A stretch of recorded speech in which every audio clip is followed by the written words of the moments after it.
Welcome to Rev Up, where the rubber meets the law, a podcast series focusing on the people and issues driving the fast-paced automotive mobility industry. With a view on the future of mobility, the discussions on Rev Up will offer insights on the realistic and the futuristic in this evolving industry. I'm Amy Kottman, and you're listening to Baker Hosts. On today's episode of Rev Up, we kick off the series looking at the issues impacting the workforce in the changing automotive industry. Our host is Ashley Hess, a partner and co-leader of Baker Hostetler's automotive mobility industry team. Today's guest is Mike Asensio, Baker Hostetler partner with more than 30 years experience representing clients in collective bargaining, representation cases, grievance arbitration, and labor litigation matters. So let's buckle up and listen to Rev Up, where the rubber meets the law. Mike Asensio, welcome to Rev Up, our podcast focusing on the automotive and mobility industry. I am really excited to have you with us today, and I'm excited to talk about this topic of workforce dynamics in the automotive industry. This is a topic that stays in the headlines and plays such a major role in the ability of the industry to evolve. And I can tell you from experience, this is a topic that is on the mind of every client and contact I speak with about the automotive industry and what's going on in the sector right now. I am sure you are going to provide some insights for our listeners. Okay, Mike, let's get started. Why don't you first tell our listeners about your practice and how you got involved in the area of law where you practice? Be happy to, and thanks for having me, Ashley. I am a management labor lawyer by practice. I've been practicing for 39 years, all at Baker. And I went to law school knowing I wanted to be a management labor lawyer, which is a little bit of an odd thing, but have enjoyed working in a variety of industries, automotive included. What I do day to day in my practice is help clients when they might have organizing drives where employees are considering whether to join a union. We do a lot of collective bargaining and then a lot of management administration of bargaining agreements, which can include grievance arbitration work and maybe labor relations litigation as well. So, Mike, I want to start with this topic area of managing the workforce in the evolving automotive industry. And just to set the stage with what I mean about an industry in evolution, the automotive industry is undergoing a significant transition driven by several technological advances. First, we have the shift to electric vehicles, which is a revolutionary change, moving away from the internal combustion engine that has dominated the industry for over a century. And this transition is propelled by government actions and increasing consumer demand for EVs. In the long-haul trucking industry, there's a notable shift towards hydrogen fuel cell technology, which offers a promising alternative to traditional diesel engines for a cleaner environment. And additionally, there are advancements in robotics and automation that is transforming the manufacturing process within this industry. And these changes collectively signify a major evolution in the automotive sector, impacting workforce dynamics, production methods, and overall industry strategies. So let's start there. Why don't you tell us about a few hot topics that you see in the labor relation area that clients are inquiring about when it comes to working in an industry in transition? Well, I think you've hit on something that is not only common to the automotive industry, but sometimes can be cyclical, and especially manufacturing and other industries. And that's when you've got change that's going on in the industry, which can be change within the industry, could be change, the economic forces that are impacting it, or you could have a kind of a cyclone events that all come together at the same time that cause a lot of different change within a particular industry. One of the things that I think that is absolutely key when you have something like that, it almost always sparks concerns from an employment standpoint about job security. So from a labor employment perspective, job security is going to be front and center. You're looking at issues like automation, maybe looking at the introduction of AI, and certainly a change, as you see in the automotive industry, from combustion engines to electric vehicles. That's going to pose a significant concern amongst employees as to what their future looks like in the industry. So we've seen that manifest itself recently with the negotiations in 2023. We've seen that in other industries. Just today, the dock workers on the Eastern Seaboard ended up concluding what had been, thankfully, a very short-lived strike. But their major concern was automation as it concerns the loading and unloading of ships and how that was going to impact their future job security. So, that's the kind of thing that we see from time to time as technology advances. The other issue I would say, Ashley, that's out there, when you get that kind of concern, along with at the same time economic forces that we've seen in the past few years, such as contraction or expansion of the relevant industry, maybe recruitment, retention concerns due to something that could be like having low unemployment numbers and difficulty to attract and retain, and then combine that with inflation, you're going to get a situation where you're going to create a lot of concern amongst employees within a particular industry. Well, and when you're working with clients, have you noticed certain trends for successful outcomes versus suboptimal performances when it comes to how to handle labor relations in an industry in transition? I have, and I'll tell you, I wish I could tell you that there was a secret sauce or secret button in terms of what to do when you're faced with it. But with the examples I have over the years that I've been practicing, I think it simply comes down to good leadership. If you have good leadership with a particular client you're dealing with who has a vision on how to navigate the obstacles that they're facing when the industry and their business faces change, if they have the ability to communicate that throughout the organization, the ability to execute on the strategies that support that vision, they're going to get better outcomes than those competitors who can't navigate through the obstacles because they're more reactive perhaps and less proactive in understanding what the change is going to involve and how it's going to impact employees and how to best prepare employees to go through it. In that regard, I think it's almost the same as it's always been. Good leadership makes a big difference. So, Mike, I want to move to something that you just touched on in one of the previous answers, and that is some of the UAW activity that we've seen in the last couple of years. And just to set the stage for our listeners, in 2023, the UAW, which is the United Auto Workers, negotiated new national contracts with Ford, General Motors, and Stellantis, following a 46-day strike that they had. And the UAW, touted the gains that they made in these contracts as being extremely significant, and it appeared to be a very big win for the UAW. Then in April of 2024, the UAW also had a successful campaign at the Volkswagen plant in Chattanooga, Tennessee, where workers voted to organize. And the campaign was extremely successful, with 73% of the eligible workers voting to join the UAW. So the UAW on very much a roll at that point in time. However, the UAW faced a setback in its campaign at the Mercedes-Benz plant near Tuscaloosa, Alabama, when the majority of workers at that plant voted against unionization. So I want to talk a little bit about the UAW and what we've seen over the last couple of years. And maybe we start with you just telling us what was different about the UAW's 2023 negotiation process and how they approached it. Well, I'd be happy to kind of hit on a couple of points that, at least to me, stand out that made this past negotiation cycle different for the UAW and the big three. Starting with, you had a confluence of economic events. I'd start with the 40-day strike that they had in 2019 during the last negotiations. You had within the industry a decade of strong profits for the auto companies, tight labor market with low unemployment that really surfaced over the last few years here, and then a rapid run-up in inflation that we all remember about a year and a half to 2 years ago that eroded purchasing power. So you had those economic events. You had a federal corruption probe of the UAW that resulted in new grassroots leadership, with Shawn Fain taking control of the union after really a historic vote by the general membership. After the general membership had its first opportunity to vote on its leadership, and that resulted in new strategies, a new leader, and a more strategic approach. Prior to Fain assuming the leadership of the UAW, I think the perception among the union membership, at least as you hear about it through urban legend, was that union leadership was too cozy with the auto companies. Fain represented a new, more combative approach from the factory floor.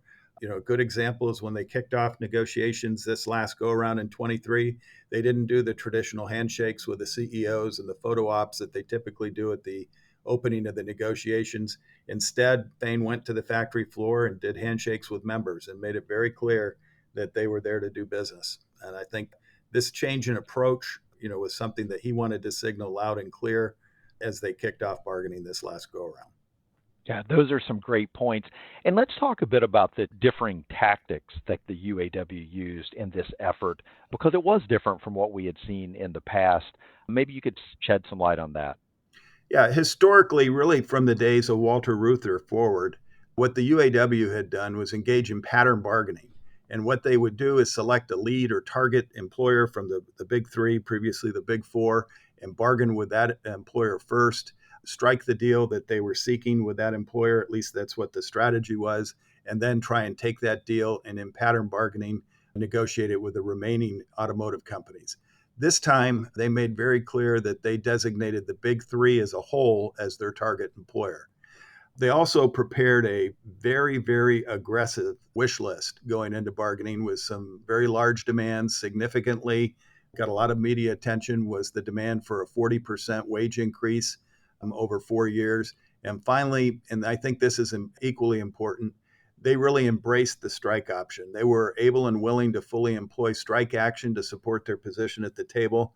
And what they reintroduced was, instead of having a target employer that they would focus all strike action upon, they engaged in what are called stand-up strikes, where workers go on strike without warning, as opposed to going on strike after much advance notice.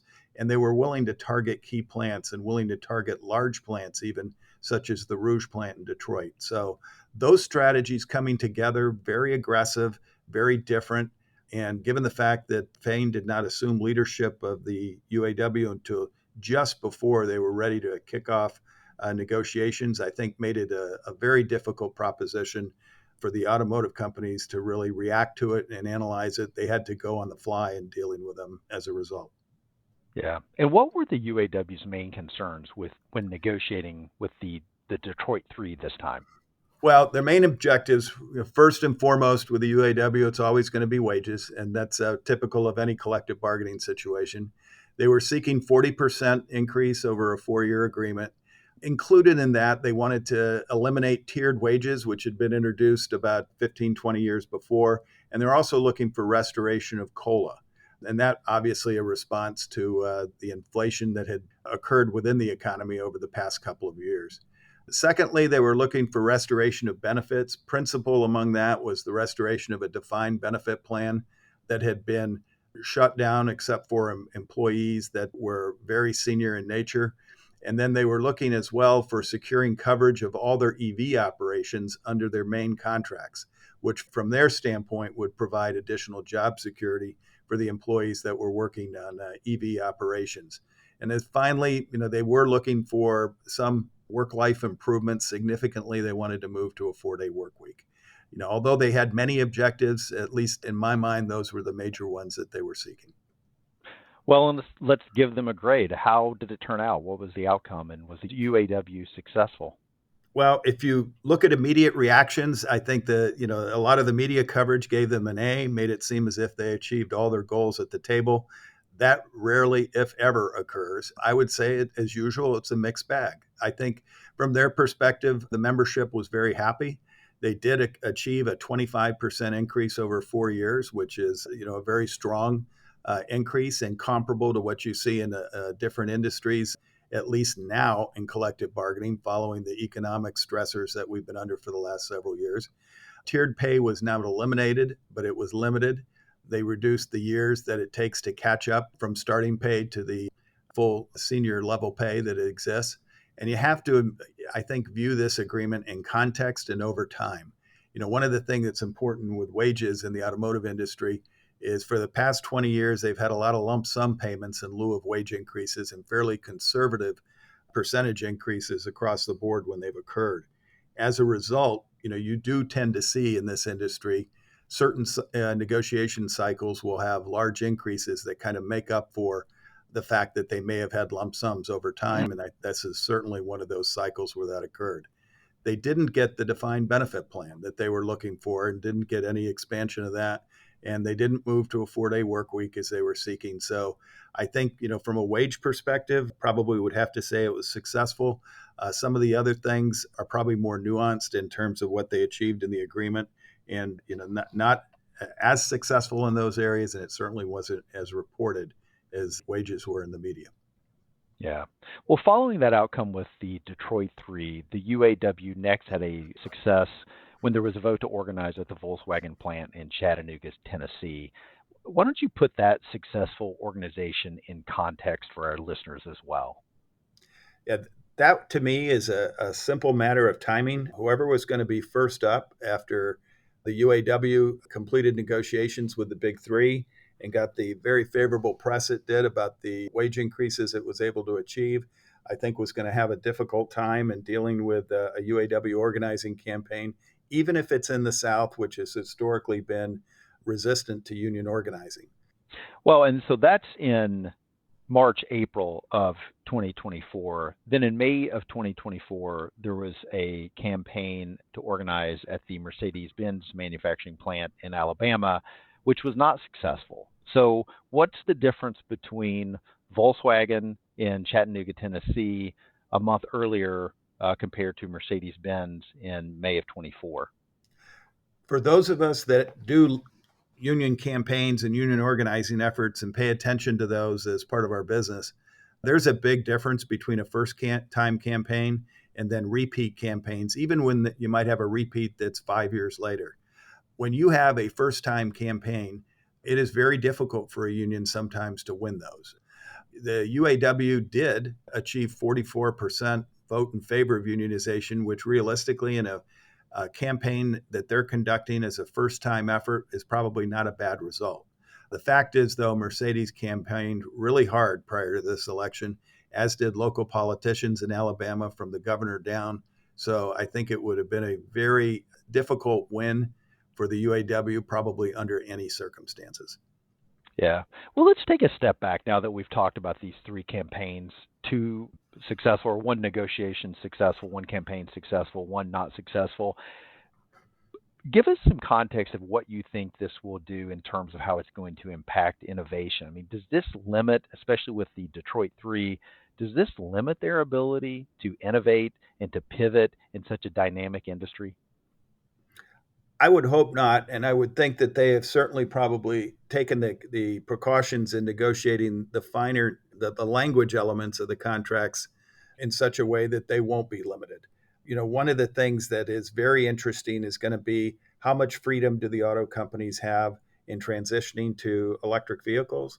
How much freedom do they have in moving production in different areas to different parts of the country and or the world, in order to further their transition in that regard or further innovation in any other way.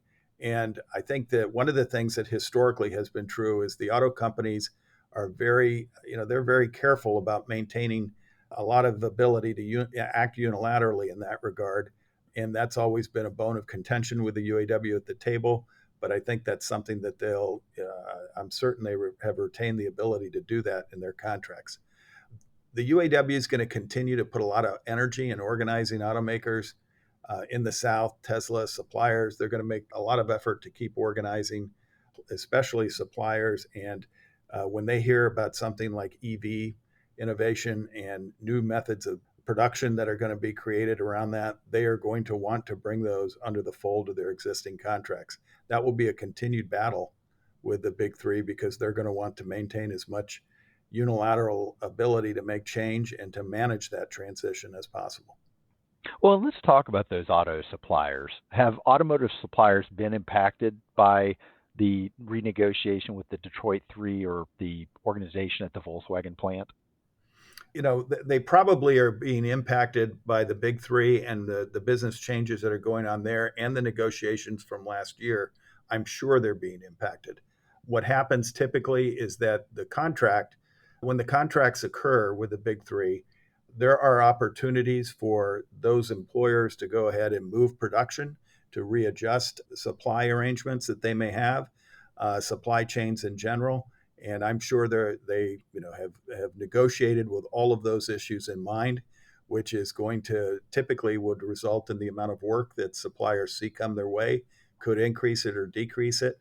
And one of the things that the UAW has done in reaction to that historically is they have sought to organize suppliers. They even famously about 20 years ago we're looking for lists of suppliers from the automotive companies and cooperation from the big three or big four in terms of helping them organize those suppliers. So that is absolutely that kind of interrelationship is certainly going to continue. And Mike, final question for this area. What are the lessons learned from these negotiations and the two organization attempts? I mean, what are some key takeaways for our listeners? Well, I think the new tactics that we saw this last go around in 23 are likely here to stay at least through the next negotiation cycle.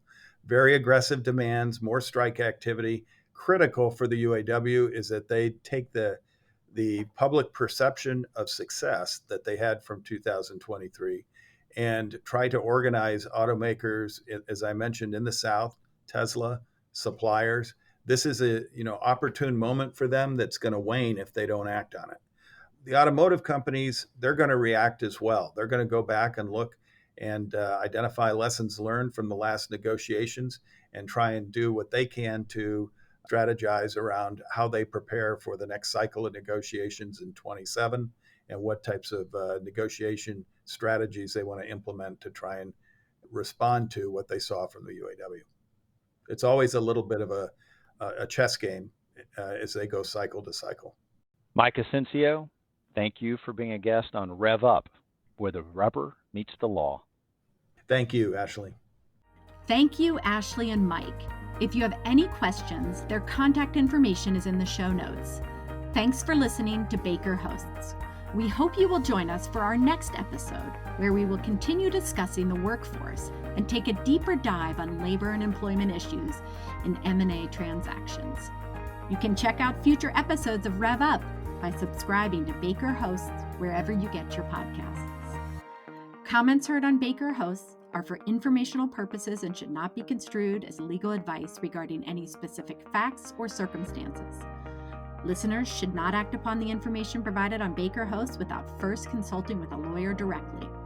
The opinions expressed on Baker Hosts are those of participants appearing on the program and do not necessarily reflect those of the firm. For more information about our practices and experience, please visit bakerlaw.com.